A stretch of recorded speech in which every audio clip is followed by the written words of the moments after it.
छिछिली गड़हिया के बड़ा बड़ा घाट सुनौ रूने झूने भमरा रे। अरे छिछिली गड़हिया के बड़ा बड़ा घाट सुनौ रूने झूने भमरा रे।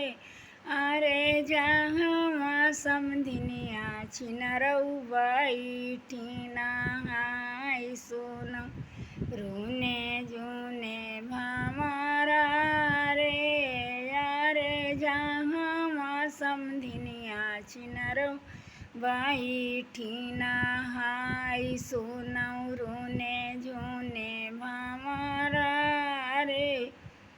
अरे जहाँ समधी कई बहिनी बैठी नहाई